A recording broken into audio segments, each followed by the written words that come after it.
Today, I'm going to be showing you how I make my favorite breakfast item. This is a classic French toast.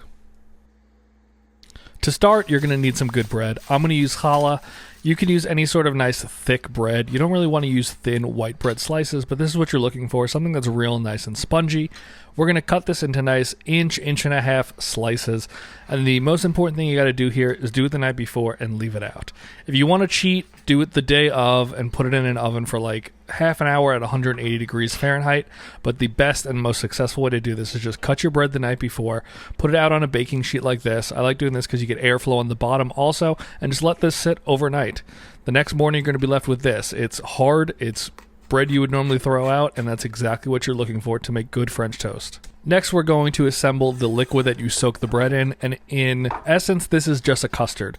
And the basics of a custard are 2 cups of milk, or in this case a heavy cream, to 4 eggs, and that will set up as a custard. Like if you're making a creme brulee or anything that's custard based, that's kind of the baseline. I like to use heavy cream because milk is just a little too watery and will make your bread wet but not really cook well. So we're going to mix that cream in with the eggs, and then we're going to start to add to that. I'm going to add a little bit of nutmeg. I don't have any fresh nutmeg. If you do, definitely grate in fresh nutmeg. We're going to add in a little bit of cinnamon. We're doing this all to taste also. There's no specific measurements here. Add what you like.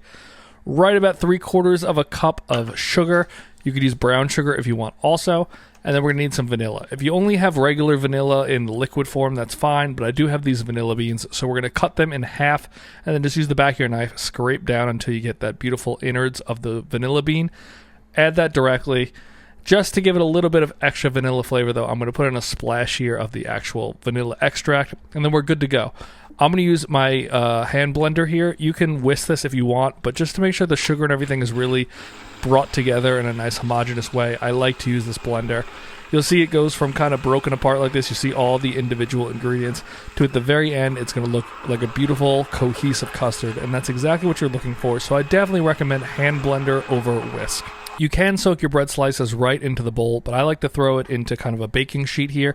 That way you can get the bread nice and spread out in the bowl like that. You kind of need to stack them on top of each other. It's not really the best way to do it. So I'm just going to throw these now into this little baking sheet, and we're going to let this sit for about half an hour, about 15 minutes per side.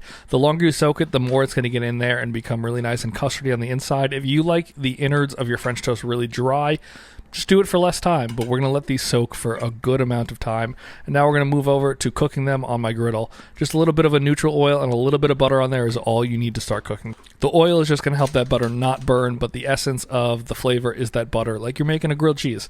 And now let those drip off a little bit excess before you put them in, otherwise they're going to form this kind of weird eggy crust around the outside of them, which is fine, it'll get nice and crispy, but just try to let as much of it drip off as possible. Lay it down and let that sit there for a good 2 or 3 minutes to start. Then I'm going to move them a little bit. It's like making a grilled cheese. You want to make sure they're not sticking, and you want to make sure they're evenly browning. So just changing their position works well. They kind of inflate and get air bubbles in them. So as those air bubbles inflate, that area touches the surface more than the rest. And I personally like to flip these fairly often.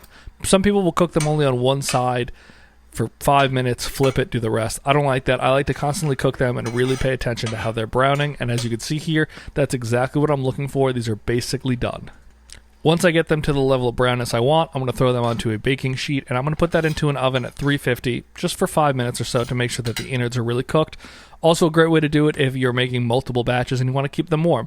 But now let's plate these up real nicely. These are very thick because they're challah, so 2 pieces is really a very large serving, but doesn't matter. It looks great on the plate. Going to coat it with a little bit of powdered sugar here to start, or confectioner's sugar. Same thing, just know when you're in the store looking for it, it is confectioner's sugar. We're going to add a little bit of the syrup of your choice. You could do like a raspberry syrup, or this is just plain maple. Then we're going to top it with a little bit of extra fruit to just give that little bit of pop. This is a mix of strawberries, blueberries, raspberries, and I think there might be a blackberry or 2 in there. Not totally sure. It was like a fruit medley. I like the frozen ones though, because they kind of have that syrupy taste to them, which is really nice in a breakfast. They're almost like dessert berries. Top it with a little more of that powdered sugar, and you're good to go. That's all you need to do. Very, very simple, and then dive in. I know you guys hate the sound of people chewing, so I'm not going to do that for you on camera here, but just trust me, these are delicious. It's a very easy breakfast. It takes a little bit of time because you got to wait for the bread and let them soak up, but it's easy, and it's delicious, and it's worth your effort. Give these a try. Let me know what you think.